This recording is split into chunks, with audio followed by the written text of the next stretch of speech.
Y de entrando a México, miraba yo como algunos migrantes apenas entrando y ya sufriendo. Me enseñó a que el dinero nadie se lo regala, sino que hay que trabajar para ganárselo. Y la gente hoy no quiere hacer ningún esfuerzo, ningún sacrificio. Sí quieren la bendición de Dios, pero no quieren Claro. pagar el precio. Y fue cuando iba a los ensayos en la música, miraba los de la alabanza y yo decía, yo puedo llegar a ser un músico. Creo que ese es mi llamado. Yo creo que Dios mismo va poniendo las puertas, porque yo no elegí ser un pastor. Yo no elegí ser un líder.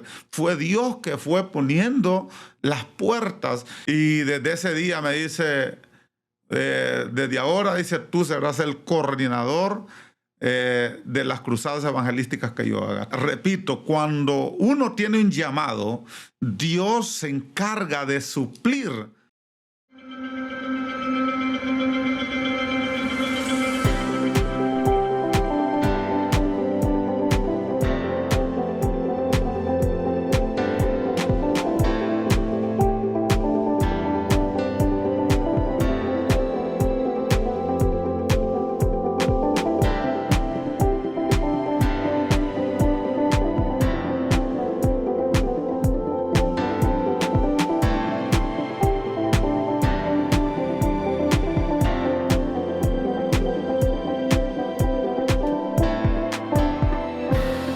¿Qué tal, amigos? ¿Cómo están? Les saluda Norman Portillo. Bienvenidos a su podcast Identifícate, donde encontrarán testimonios de las cosas grandes que el Señor puede hacer en la vida de muchas personas y estoy seguro se sentirán identificados. Les pido que compartan y se suscriban en las siguientes redes sociales y en todas las plataformas de podcast. El día de hoy tenemos un invitado muy especial y un programa muy especial. Él actualmente es el pastor general de la iglesia Monte de los Olivos. Actualmente también es el presidente de la Asociación de Pastores de Choloma en el departamento de Cortés, coordinador del equipo de Cruzadas de Libertad, que se encarga de hacer muchos eventos en el país. Es un hombre de fe y actualmente se desenvuelve en tantas áreas. Es un hombre muy ocupado, pero el día de hoy se tomó la delicadeza de dedicarnos a este tiempo. Así que le damos la bienvenida al pastor Mario Lozano. ¿Cómo está, pastor? Gracias hermano, gusto saludarle, de verdad estamos muy contentos y muy agradecidos con Dios por darnos el privilegio de llegar a muchas personas a través de este programa y saber de que muchas personas a través de lo que nosotros hacemos, lo que nosotros damos, son bendecidas. Y hoy pues estamos aquí agradecidos con Dios y listos para compartir lo que Dios ha hecho con nosotros. Le agradecemos a usted, pastor, por tomarse el tiempo. La verdad que sabemos que es un hombre muy ocupado. Tiene muchas actividades, ¿verdad? Como presidente de la Asociación de Pastores y como pastor de la iglesia. Y para que la gente lo vaya conociendo, pastor, de dónde viene, de dónde es, está casado. Sí, felizmente casado, tengo 2 hijos, nací en la ciudad de Comayagua hace ya 44 años, ya voy para los 45. ¿Y qué le puedo decir? Estoy agradecido con Dios porque nunca me imaginé llegar a hacer lo que hago en la obra del Señor. De verdad que creo que solo Dios puede hacerlo y estamos aquí agradecidos con Dios y listos para compartir con todos aquellos que nos escuchan a través de este programa. Identifícate, que estoy seguro que muchas personas serán bendecidas a través de él. Excelente, pastor. ¿De qué parte exactamente de Comayagua? ¿Dónde nació usted? Sí, yo nací en una aldea que se llama Jamalteca. De ahí, Jamalteca es la aldea, San Jerónimo es el municipio y la ciudad es Comayagua. Ahí nacimos, viví hasta los 9 años en ese lugar. Después mis papás se divorciaron y decidí pues seguir a mi madre. Con ella emprendimos el viaje, ¿verdad?, de ese lugar y emprendimos el viaje para Estados Unidos. Allá estuvimos viviendo aproximadamente unos 4 años. Y después decidimos regresar con el tiempo y así sucesivamente se ha ido desenvolviendo mi vida. Pastor, ese proceso de vivir la ruptura de los padres, ¿cómo fue en ese momento? Bueno, fue muy, muy complicado, muy difícil porque nosotros estábamos pues, acostumbrados a ver a mamá y a papá. Somos 5 hermanos. El único varón soy yo. Las demás son hermanas mías, hermanas. Y bueno, fue un momento muy difícil porque, le decía, estábamos acostumbrados a ver a nuestros padres juntos y de la noche a la mañana eh, que el hogar se destruya, se rompa. Mis hermanas por un lado, yo por otro lado, solamente con mi mamá. Fue un momento muy difícil, la verdad, que eh, no me gustaría que otros niños pasen por eso. Es un trauma bastante complicado y un sufrimiento. Psicológicamente se sufre muchísimo porque ya no está papá ahí para jugar, para compartir con él. Yo estaba muy apegado a mi papá porque mi papá le gusta, hasta el día de ahora, él le gusta salir a cazar. Él tiene sus rifles, tiene perros y yo estaba muy acostumbrado que los fines de semana salíamos con él, salíamos a cazar animales del campo, conejos y cosas así, cuzucos, exactamente. Entonces, pasábamos momentos muy, muy divertidos, muy bonitos, y de repente que eso se haya terminado, realmente fue un trauma muy, muy complicado. ¿Usted era el mayor de ellos? ¿Qué edad tenía? Yo soy el mayor. En ese tiempo, cuando mi papá se divorciaron, tenía 9 años. Iba a cumplir los 10 años. Sí, todavía no entendía a esa edad lo que estaba sucediendo. Pues más o menos ya podía yo comprender porque miraba yo los problemas que sucedían, ¿verdad? Los celos, los pleitos. Entonces como que ya yo iba captando de que el hogar no estaba bien y que en cualquier momento podía suceder, ¿verdad? Algo que podíamos lamentar. Gracias a Dios, pues no pasó, ¿verdad? Un problema más bueno, que más que el divorcio, ¿no? Yo creo que desde ahí ya pasó algo muy difícil. Y luego el viaje hacia Estados Unidos es una cosa muy tremenda. En el año 1990 pasó eso y lo recuerdo muy bien. Ahora sí que, pues como dice la canción, ¿verdad? Popular ahí, recuerdo cada paso que di y pasar todo México sin papeles y llegar a Estados Unidos. Fue un proceso muy difícil, de verdad que... O sea que emigró a Estados Unidos, ¿no? Emigramos a Estados Unidos solo con mi mamá. Ah. Vivimos en Estados Unidos, pero pasar, como dice la canción, pasar... es lindo México, pero pasarlo sin papeles es muy duro. Sí. Y bueno, de verdad que sí es cierto. Yo pasé todo eso. A mí cuando me cuentan de que esto y lo otro de México, y yo entiendo muy bien. Y como no quisiera, ¿no? De que nuestra gente no emigre para allá, pero lamentablemente se dan muchas situaciones donde las personas ya no pueden vivir acá, ya no pueden sostener su familia, y pasan muchas cosas que los obligan a emigrar sin saber muchas veces lo que les va a acontecer en ese camino, que realmente es muy, muy duro. Hace poco fui a México, hace como unos 25 días creo, apenas, y de entrando a México, miraba yo como algunos migrantes apenas entrando y ya sufriendo. Dios y eso me ponía a pensar y digo, esta gente va sufriendo y va adentrando, y todo lo que le falta para recorrer. Y me ponía a pensar, ¿no? Me ponía a pensar en cuanto yo pasé también por eso hace muchos años atrás, y de verdad que es muy, muy, pero muy difícil. Pastor, llega a los Estados Unidos con su madre. ¿Esos 4 años a qué se dedicaron allá? Bueno, yo estaba pequeño, los 4 años que vivimos allá, yo estuve en la escuela, saqué mi primaria. Sí, mi primaria, llegué hasta 7º grado y ahí estuvimos, mi mamá trabajando, haciendo su dinero para luego regresarnos.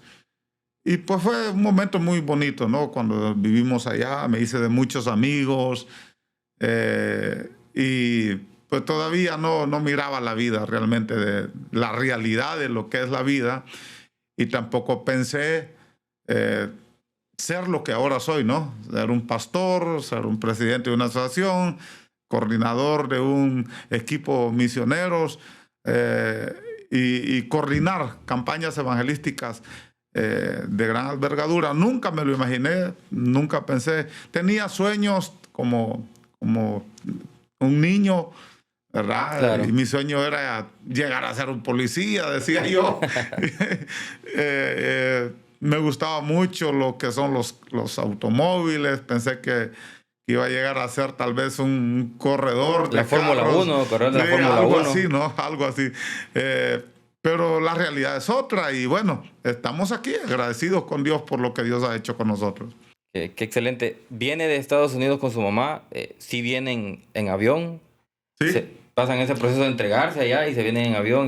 No entregarnos, sino que ya Estados Unidos es su forma de gobierno y de actuar. Pues cuando uno, para entrar a Estados Unidos es un problema, ¿verdad? No es nada fácil. Pero una vez que ya estás allá y te dedicas a trabajar, pues a no hacerle daño a nadie, ellos no hay ningún problema. Y a la hora de regresar, pues no, uno toma su avión, compra sus tickets, se viene y no hay ningún problema. Pero ya si quieres regresar, pues ya no se puede. Exactamente. Sí. Llegan a Honduras, pastor, con su madre, y ¿qué pasa después? Bueno, cuando llegamos aquí a Comayagua, pues ya tenía yo 14 años.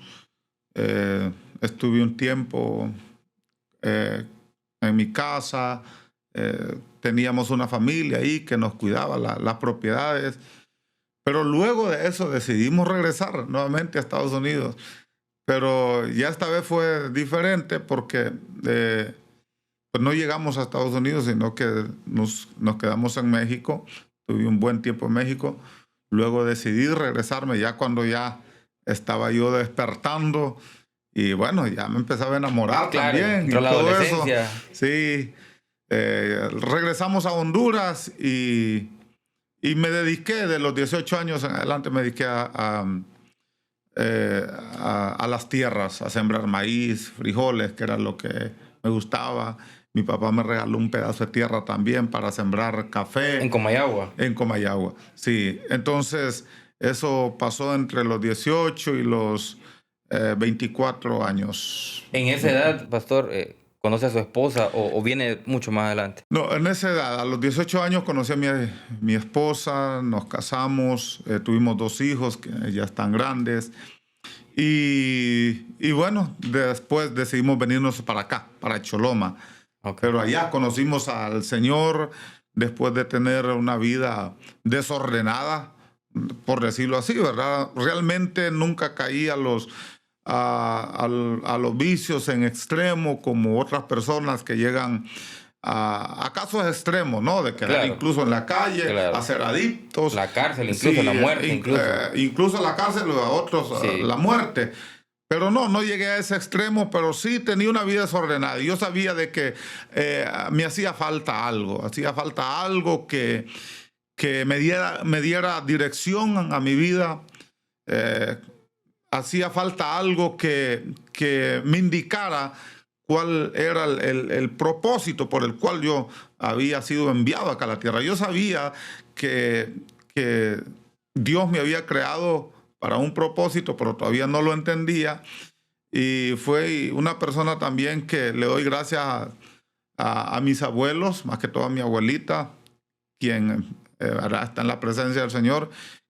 Yo viví unos días ahí y ella me enseñó mucho, me enseñó a trabajar, me enseñó a que el dinero nadie se lo regala, sino que hay que trabajar para ganárselo. Y ella me levantaba muy temprano a ganármelo, a recoger nances, irlos a vender y cosas así, ¿no? Entonces, creo que ahí me iba formando y entendiendo qué era lo que había para mi vida. Hasta que llegó un momento donde pues ya me empezaron a hablar de Dios. No es que no conocía a Dios, mis papás fueron cristianos en un tiempo, entonces ya yo tenía un concepto de quién era Dios, pero me había apartado y luego pues un día caminando por las calles ahí de la aldea, había un predicador que estaba en una esquina predicando la palabra y él habló, me paré un momentito nada más y él empezó a decir que pensáramos por un momento qué pasaría si la muerte llegaba ahora. Inminente. ¿A dónde íbamos a pasar la eternidad? Creo que esas palabras captaron mi atención. Me fui para la casa y me fui pensando en eso. ¿Qué pasaría si yo muriera ahora? ¿A dónde voy a ir? Porque el predicador hablaba de dos caminos, ¿no? El camino a la eternidad y el camino al cielo y el camino al infierno. Entonces me puse mucho que pensar y creo que ese fue como el inicio para empezar a buscar a Dios. O sea que desde pequeño por lo menos sus papás lo llevaban a la iglesia, ellos frecuentaban una iglesia. Sí conoce a Dios de pequeño. Sí, porque mis abuelos, de parte de mi mamá, él era pastor y fue fundador de muchas iglesias. Entonces, cuando nosotros íbamos donde él nos llevaba a las iglesias porque era en una montaña. Y yo recuerdo que en algunas ocasiones íbamos a algunas iglesias que estaban a 2 o 3 horas de distancia. A pie. A pie. Y íbamos, caminábamos. Y recuerdo que mi abuelo llevaba ocote hendido y le prendía fuego y ahí íbamos iluminándonos. A veces usaban una lámpara a la que se le echaba gas y con esa íbamos. Son pequeños recuerdos que se me vienen a la mente y que digo, wow, mi abuelo era un hombre que tenía pasión, ¿verdad? Con su esposa de viajar a lugares largos y ir solamente por ir a dar una palabra, ¿no?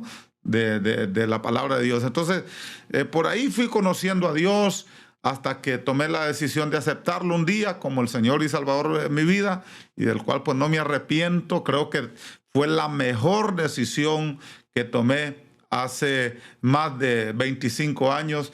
Fue la mejor decisión de mi vida y hasta este día, pues, ¿qué te puedo contar? Soy un hombre muy bendecido.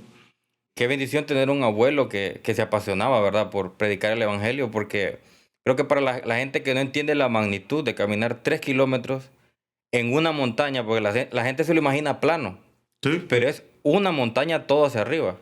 Y eso es cansado. De hecho, claro. Yo una vez caminé 2.5 kilómetros y a los 20 minutos me estaba tirando el suelo ahogándome porque no aguanté. Se necesita tener resistencia. Sí, las montañas son, los caminos en esas montañas son de bajar y subir. Así es. Pasar por quebradas, pasar por lugares donde hay mucha maleza. Hay culebras, hay monos en algunos lados. Hay de Sí. todo, hay de todo. Y ver la pasión con la que ellos se movían, realmente creo que es algo que impactó mi vida y me sirve como para lo que predicamos ahora, ¿no? Porque la gente hoy no quiere hacer ningún esfuerzo, ningún sacrificio. Sí quieren la bendición de Dios, pero no quieren pagar el precio. Y eso es algo que lo estamos viviendo en este tiempo. La iglesia está ahí cerquita, pero aún ahí cerca preguntan si va a pasar el autobús o llaman primero a ver si los aires acondicionados están buenos porque no quieren, ¿verdad?, sufrir absolutamente nada por el evangelio. Sí, creo que se entra en una zona de confort y pues nos sentimos cómodos, ¿verdad? La gente se siente cómoda y no quiere salir de eso y no saben que después, pasando esa zona de confort, hay algo más, están las bendiciones del Señor. De los 18 a los 24 años, dice que pasa su proceso, conoce a su esposa, se casa. ¿Y es en ese tiempo que usted escucha el mensaje en la calle del evangelista? ¿O esa palabra que usted recibió, la recibe y la atesora porque pasó un proceso y eso le causó algún impacto en su vida? Sí, cuando yo escucho esa palabra, yo puedo, me pongo a pensar y analizar de que hay un propósito, ¿verdad?, de Dios para nosotros. Entonces fue cuando decidí buscar a Dios, acepté al Señor. cuando yo llego a la iglesia, recuerdo muy bien a mis primeros pastores. De verdad que los admiraba muchísimo. Yo creo que esto es muy importante porque nosotros como líderes espirituales no nos damos cuenta muchas veces de la magnitud de lo que nosotros estamos dándole a las demás personas. Yo recuerdo a mi pastor, yo lo miraba y yo decía, wow, es un hombre de Dios. Y la forma en cómo se vestía, sus zapatos, sus pantalones, sus camisas, bien planchados. Era un hombre que era el primero en llegar a la iglesia, era el último en salir. Y yo decía, algún día voy a ser igual a mi pastor. Un día voy a predicar igual a él. Un día voy a llegar a ser como él. Entonces, me gustó muchísimo esa etapa, ¿no? Porque ahora yo sentía de que había mucho más para mí, de no solamente llegar y ser un miembro. Y fue cuando iba a los ensayos en la música, miraba los de la alabanza y yo decía, yo puedo llegar a ser un músico. Creo que ese es mi llamado. Y empecé a ver qué podía hacer ahí. Yo recuerdo que a los hermanos les decía, yo quiero ser parte. Nada, me decía, para esto hay que tener talento uno. Y yo le preguntaba al líder de la alabanza, hermano, yo quiero tocar guitarra. Y no sabía, pues. Entonces me dice, para empezar tenés que comprar tu propio instrumento. Y yo en aquellos tiempos comprar una guitarra era como un poco difícil, pero como tenía ese anhelo y ese deseo de servir, me compré mi propia guitarra. Y empecé ahí a aprender guitarra, aprendí guitarra. Luego, pues, los hermanos, el pastor dijo, bueno, hermano Mario, usted está listo para bautizarse. Nos bautizamos. Y sentía yo, ¿no? Como que ahí iba la dirección. Recuerdo la primera vez que me pusieron a predicar, fue un mensaje, hablé sobre el amor hacia el prójimo, hacia los hermanos, hacia Dios. Y fue un mensaje tan bueno que los hermanos dijeron, bueno, de ahora en adelante usted va a ser el predicador de la asociación de hombres acá en la iglesia. Entonces, por ahí creo que íbamos direccionándonos hasta que llegó un día que nos venimos para acá, para Choloma. Las cosas allá, pues en lo que es las tierras y todo eso no estaba muy bien. Nos venimos acá a Choloma. Acá mi abuelo ya había levantado una iglesia, entonces me estaba congregando yo ahí. Y luego de un tiempo el pastor que estaba dejó de pastorear. Por alguna razón yo seguía congregándome en la iglesia, aunque no había pastor. Y luego pues mandaron otro pastor, estuvo un tiempo, se fue y así estaba. Pero la gente empezó a verme como un líder porque yo no cerraba la iglesia, sino que yo decía, no, pero hay que seguir buscando a Dios, adorando a Dios. Y así fue como de repente escuché una vez a alguien que dijo, bueno, yo le dije a mi abuelo, tiene que mandar otro pastor porque no podemos, estamos solos y hay más de 20 personas. Me dice mi abuelo, bueno, espérate, unos 2 meses o 3 meses va a estar el pastor ahí. Y llegaron los 2 meses, el pastor no llegaba. Y le digo a los hermanos, pues nada, tenemos que esperar. Y dice una hermana, recuerdo muy bien el nombre de ella, se llamaba Gloria Guillén. Ya ella también ya partió. Y ella dice, ¿para qué van a mandar pastor? Dice, si ya tenemos al pastor acá. Y me señaló a mí la primera vez que escuché yo de que yo tenía un llamado a pastor. ¿En serio? Entonces dicen los demás hermanos, es verdad, ¿para qué van a mandar pastor si ya tenemos al pastor aquí? Y yo les digo, un momento, no hermano. se salva, aquí ya tenemos uno, aquí no se salva, le va a tocar. Les digo, hermano, yo creo que se han equivocado, yo no soy pastor, yo solamente soy un miembro más de esta iglesia y no, aquí hay que esperar a que venga el pastor. Pues bueno, hasta el día de ahora estoy esperando que el pastor llegue. Dios me instaló ahí y bueno, al inicio no sabía qué hacer, no había tomado clases de liderazgo, no tenía un discipulado, no tenía absolutamente nada. Pero llegó un momento donde tomé el reto y dije, bueno, Dios, tú sabes lo que estás haciendo. Fue muy difícil al inicio porque yo tenía mi trabajo en una maquila, estaba trabajando bien, estaba ganando bien y no tenía el tiempo, ¿no? Como para darle a la iglesia. Ya no tenía más mensajes que dar. Pero en ese tiempo Dios empezó a hablarme, empezó a darme, ¿verdad? Como una palabra de que no solo de pan vive el hombre. Amén. ¿Verdad? No solo de pan vive el hombre.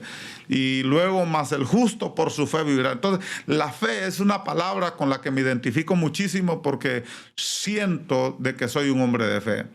Y decidí entregarme por completo al Señor, decidí dejar mi trabajo y de ahí en adelante pues es otra historia.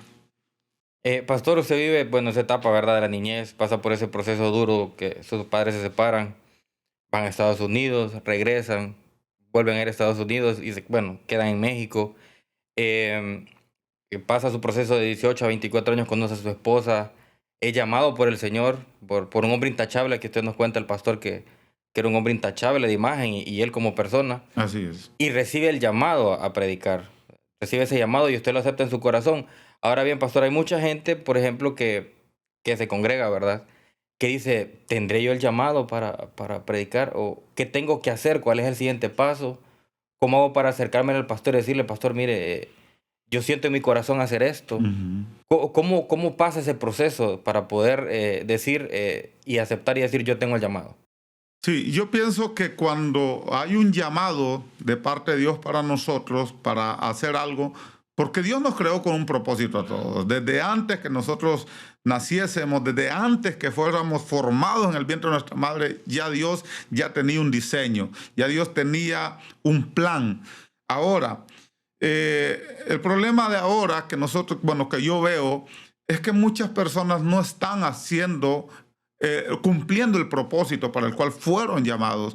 No están cumpliendo el propósito por el cual Dios los envió a esta tierra. Entonces, por eso vemos muchas personas frustradas, muchas personas amargadas, muchas personas que no disfrutan de la vida, no disfrutan lo que están haciendo porque simple y sencillamente están fuera de la voluntad de Dios.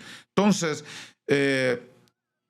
para poder uno identificar cuál es el llamado de Dios, yo creo que Dios mismo va poniendo las puertas, porque yo no elegí ser un pastor, yo no elegí ser un líder, fue Dios que fue poniendo las puertas y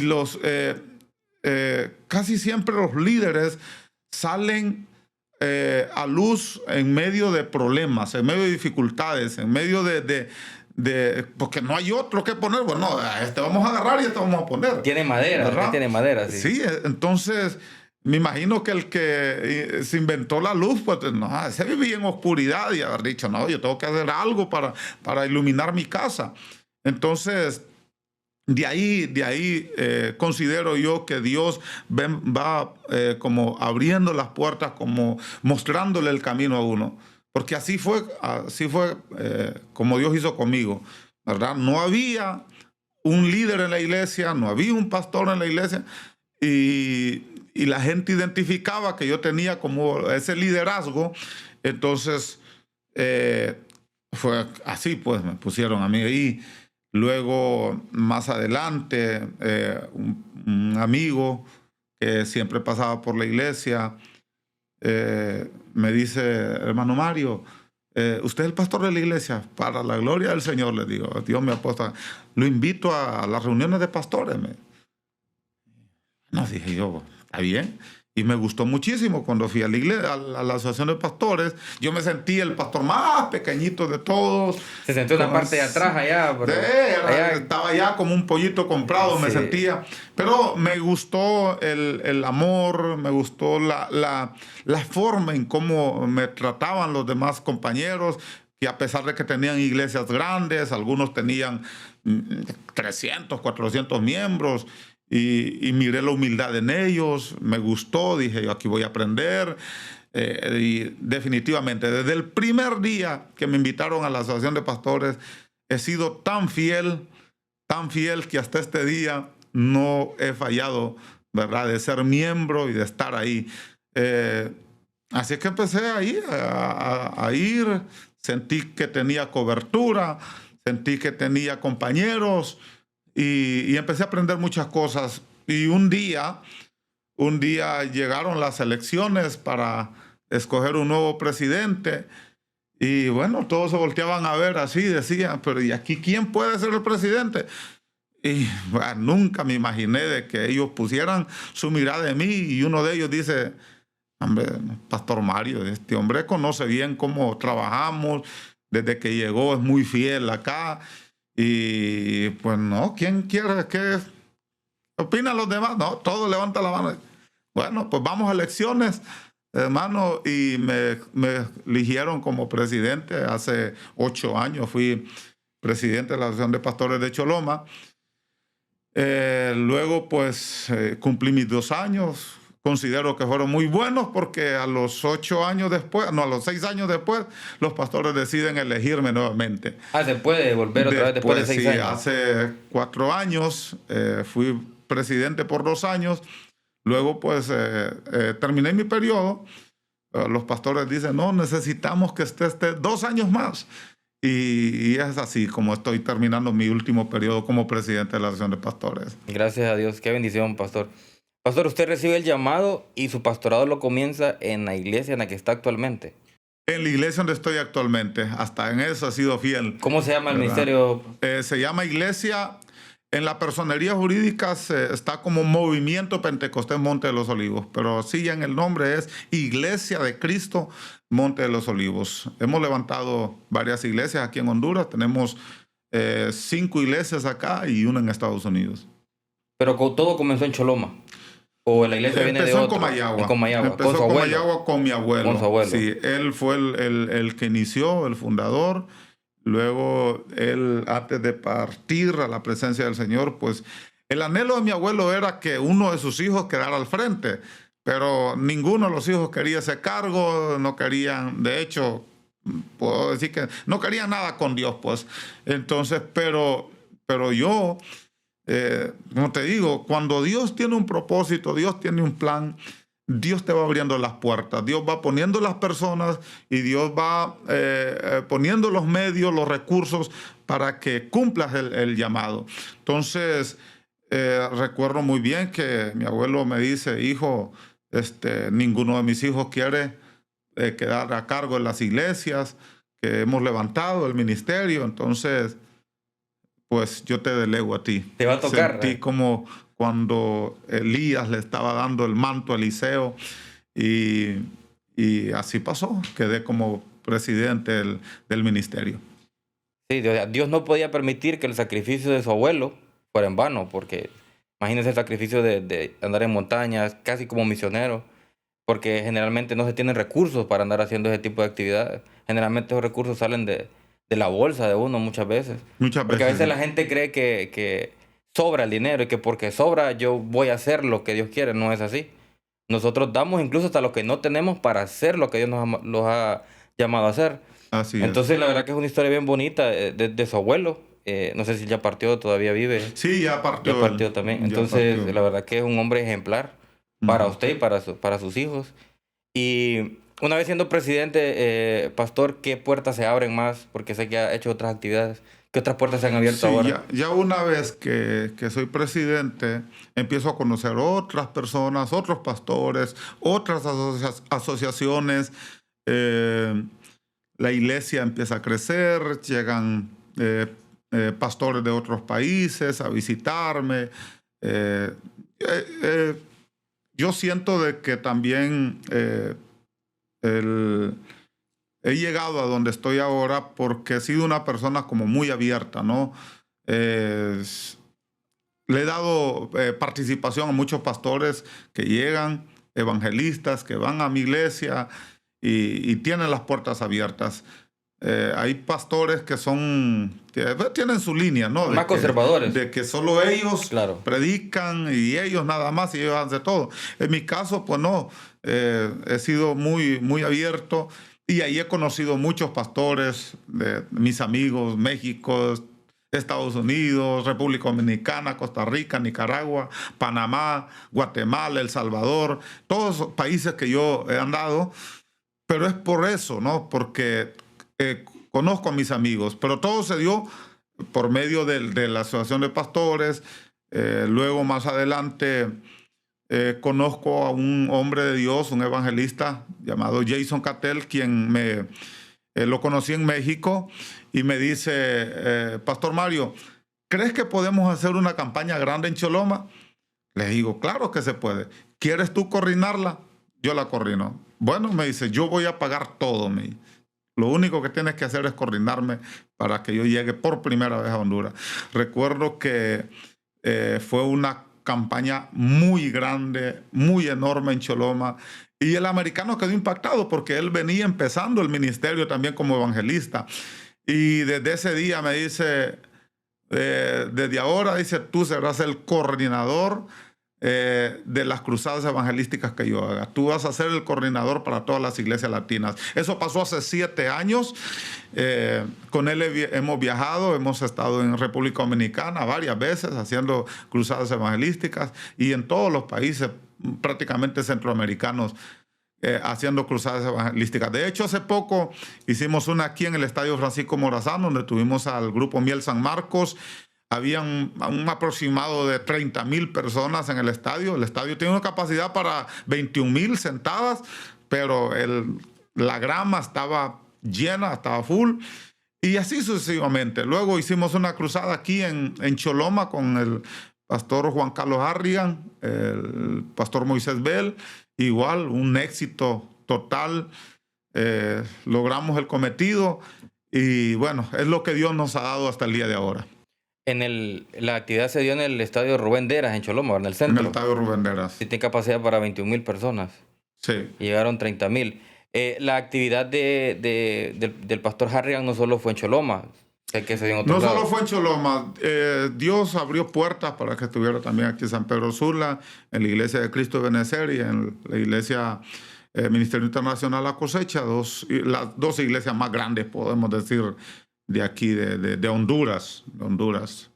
¿Cómo ve esa proyección del hambre que tienen los hondureños por conocer de Cristo? Porque ha habido llenas generalmente cuando hay cruzadas evangelísticas.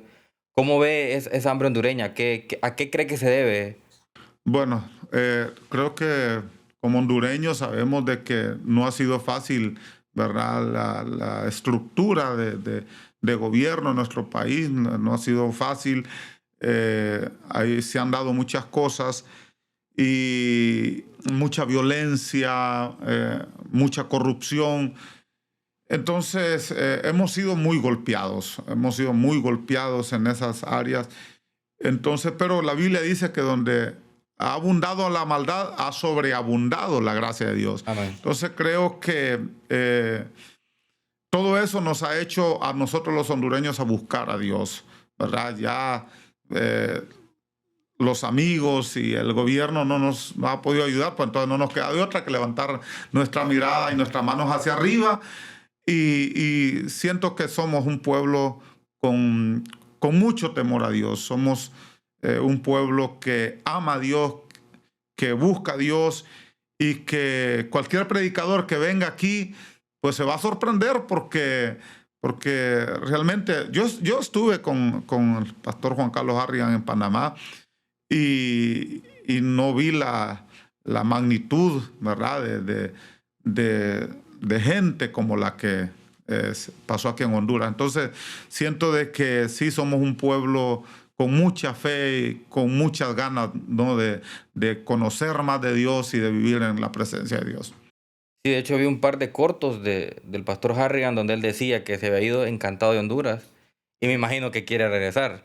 Me imagino, definitivamente. Él Sí. quiere regresar y él se fue muy contento, se fue muy feliz y dando testimonio de lo que él vivió aquí en Honduras, porque fue algo muy sorprendente.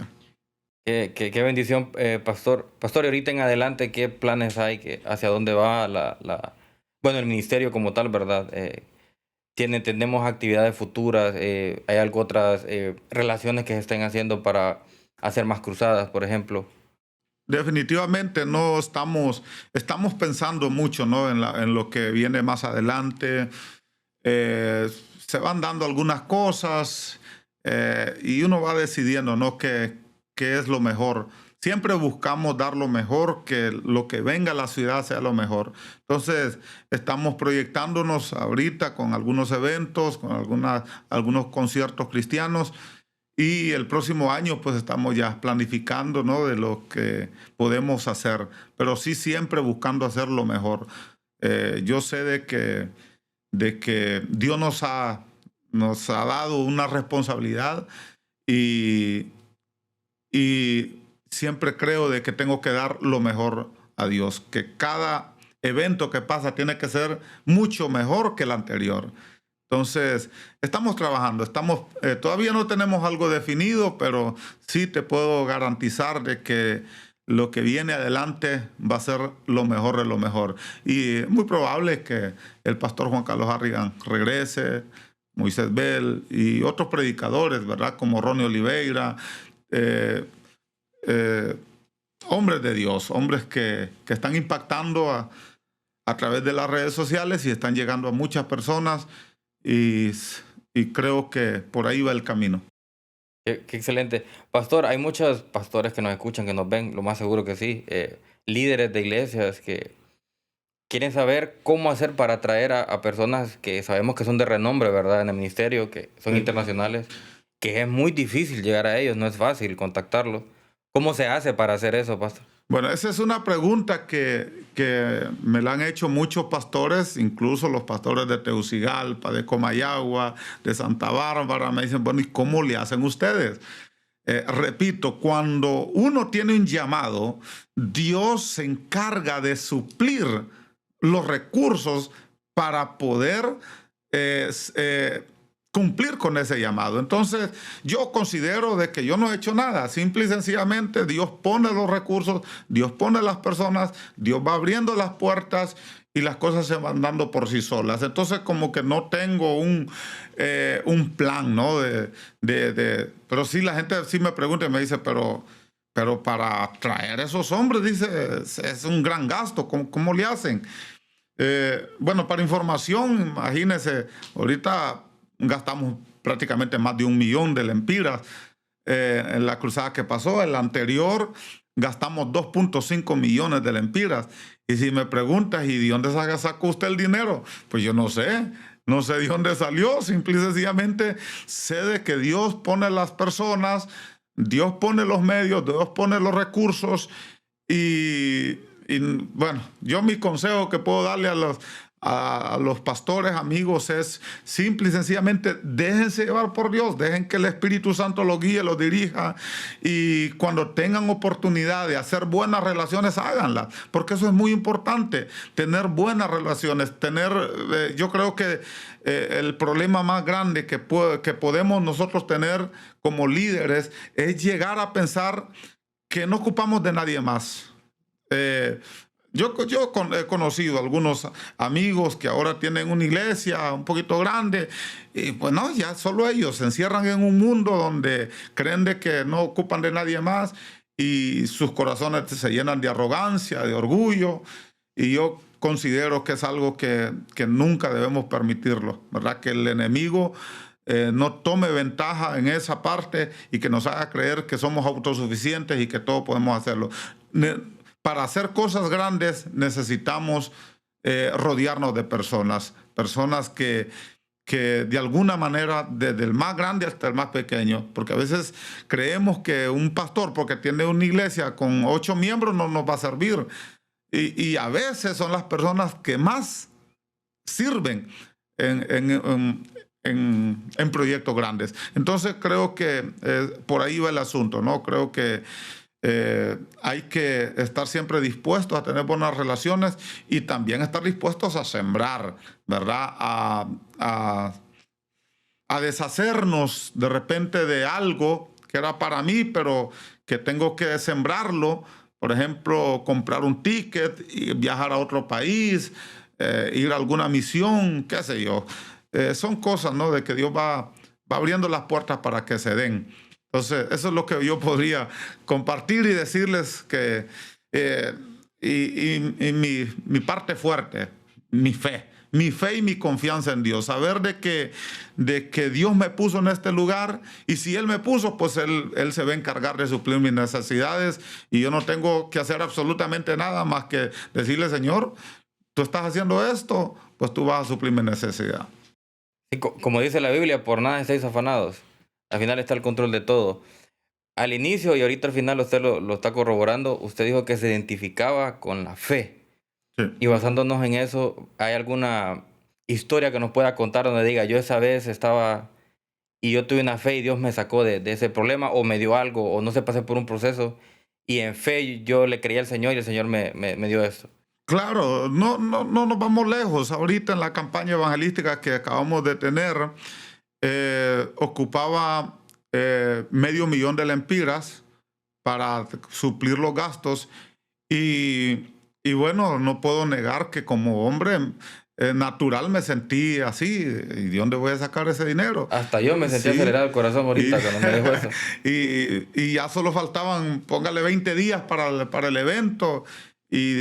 Pero hace falta este dinero. Bueno, pero en fe. Vamos a hacerlo todo en fe. Vamos a pagar la mitad del sonido, vamos a pagar los tickets y vamos a pagar la mitad del alquiler del estadio, y después pues vamos a ver qué pasa. Dios tiene que suplir de alguna manera.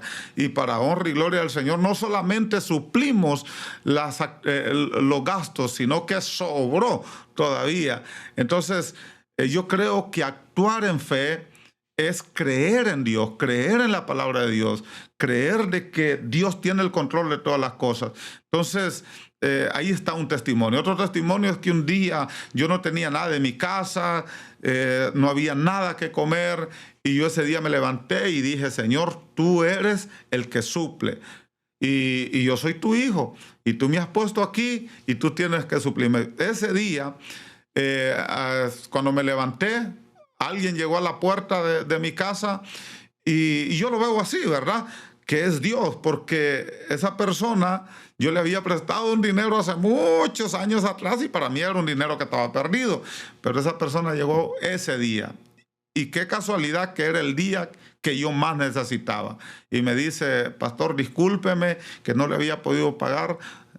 Tuve muchos problemas. Hace 10 años. Hace muchos años, y yo ya consideraba un dinero perdido. Él sacó el dinero de lo que yo le había prestado y sacó más todavía. Y me dice: acá está. Entonces yo levanté mi mirada al cielo y dije: Señor, gracias porque eres tú obrando en mi vida. Y me sentí muy contento y me sentí muy feliz saber de que puedo confiar en Dios como mi proveedor, ¿verdad? Y ahora, pues, ¿qué te puedo contar? Soy un hombre muy contento, muy feliz, muy bendecido. He logrado, ¿verdad?, adquirir una empresa. Y bueno, estamos muy bendecidos, la verdad. Sí, hablando un poco de eso, hablando de la fe, ¿verdad? Que es lo que mueve la mano de Dios. Yo siempre digo eso, la fe es la que mueve la mano de Dios. Incluso, he de decirlo, a mí me cuesta. Y yo sé que muchas veces la fe se ejercita con situaciones difíciles, que a veces nosotros no queremos pagar el precio, ¿verdad? Pero sí, es a través de una situación de esa magnitud, pasar por un desierto, que es cuando nosotros activamos la fe. Y también, pastor, hablando un poco de los eventos, yo quiero que también la gente entienda que en los eventos la gente se imagina que todo es gratis, que el sonido es gratis, que el estadio es gratis, que los boletos de avión son gratis. Sí, y sí, todo eso tiene un precio. Y sí, igual la gente obviamente tiene derecho a su trabajo. Incluso si viene alguien a predicar, se le da una ofrenda por agradecimiento por su tiempo. O sea, que la gente entienda también, los líderes, que se debe de sembrar en las diferentes áreas y que se debe de pagar por un servicio. Definitivamente. En las redes sociales nosotros escuchamos algunos malos comentarios de personas que simple y sencillamente ni siquiera saben lo que están diciendo, ¿verdad? Pero hacer un evento trae muchos costos, muchos costos. el alquiler del sonido, que ese es algo muy caro, la renta del lugar, porque hay que rentar los lugares. Los lugares, por ejemplo, un día dije yo no voy a rentar el lugar, lo voy a hacer afuera de la ciudad. Bueno, allá afuera de la ciudad, sí, ahí estaba el terreno, me dieron el terreno gratis, pero el terreno estaba montoso, ¿verdad? Tuve que meter una máquina y al final me salió mucho más caro de lo que pensé yo que me iba a salir. Entonces, los eventos sí traen un costo bastante elevado y muchas personas no saben, creen de que, yo los escucho pues y dicen que por qué se recaudan ofrendas o por qué hay que pagar de entrar a un concierto, pero lo que las personas no ven es el costo. Es el costo de rentar un sonido, porque no solo es el sonido, rentar el lugar, pagar transporte, pagar comida, pagar hotel. Son una infinidad de cosas que al final pues es un costo. Entonces, es por eso que se piden las ofrendas, ¿no? Es por eso que para suplir un poco, no es que con las ofrendas se va a suplir las necesidades, no. Gracias a Dios que hay personas de fe, hombres de Dios, que no los vemos nosotros en un púlpito, pero que Dios los ha bendecido y dicen, yo voy a poner $1,000, yo voy a poner $2,000, yo voy a pagar eso. Incluso hasta personas del gobierno que dicen, mete una solicitud acá y yo voy a ver cómo le hago para conseguirle unos $10,000. Amigos que tenemos en el extranjero que dicen, yo voy a ayudar con unos $500. Y es así como se suple la necesidad. Sí, lo que usted hablaba, que el Señor va a proveer, es el Señor quien toca los corazones de esas personas y empiezan pues a dar para hacer el evento que se esté haciendo en ese momento. Damos gracias a Dios, pastor, por tenerlo aquí, la verdad, es una bendición por su Gracias. tiempo. Y para ir cerrando, pastor, ¿qué quiere compartir algo con la gente que nos escucha? ¿Nos ve un mensaje en específico que les quiera dar? Bueno, yo el mensaje que puedo darles es que hay que tener fe en el Señor, hay que tener esa fe y esa confianza en Dios. En la Biblia encontramos que lo único que cierra las puertas del cielo, lo que cierra las ventanas de los cielos, es la incredulidad. Cuando nosotros no creemos que Dios tiene el poder, que Dios tiene el control de todas las cosas, cuando nosotros creemos que tenemos un Dios poderoso, un Dios que ha creado los cielos y la tierra, un Dios que dice, mío es el oro y la plata. Cuando nosotros creemos eso en nuestro corazón, entonces es cuando nosotros depositamos toda nuestra fe y nuestra confianza en Dios. Entonces, en la Biblia vemos que cuando los hombres dudaron de quién era Jesús, las puertas del cielo se cerraron. Por ejemplo, en Marcos capítulo 6, verso 1 en adelante, dice que Jesús no pudo hacer ahí ningún milagro. ¿Por qué no pudo hacer ahí ningún milagro? Porque simple y sencillamente el pueblo era incrédulo. El pueblo decía, ¿pero quién es ese? Y ese no es el hijo del carpintero. No están aquí con nosotros sus hermanos y sus hermanas. Y dice que se escandalizaban de él. Entonces, Jesús no pudo hacer ahí ningún milagro. Jesús no pudo hacer ningún milagro porque la gente era incrédula. Si queremos que pasen cosas grandes y maravillosas en nosotros, vamos a necesitar poner nuestra fe y nuestra confianza en Dios. Y cuando le hablo de fe y confianza en Dios, es que vamos a activar, vamos a andar. Porque hay gente que dice, yo creo en Dios, claro, pero a la hora de poner en práctica esa creencia, se quedan cortos. Porque si hablamos de creer, la Biblia dice que hasta el mismo diablo cree y tiembla, ¿verdad? Un borracho antes de echarse su traguito dice en el nombre de Dios que no me haga daño. Entonces no se trata de esa fe muerta, de esa creencia muerta. Se trata de que yo voy a poner mi vida en las manos del Señor. Y si yo voy a hacer algo y va a ser para Dios, creer de que Dios va a suplir ese algo. Ahí está todo. La fe mueve montañas. Y si tenemos fe en el Señor, yo creo que Él se va a encargar de hacer todo lo demás. Amén, amén y amén, pastor. Qué mensaje más poderoso, qué testimonio. Igual agradecemos por tu tiempo, por haber estado con nosotros y por dar esa palabra de bendición a todas las personas que nos escuchan y nos están viendo. Igual les agradecemos por quedarse con nosotros hasta el final. Les invitamos a que compartan y se suscriban en las redes sociales y en todas las plataformas de podcast. Y recuerden que lo que para el hombre es imposible, para Dios todo le es posible. Nos esperamos en la próxima.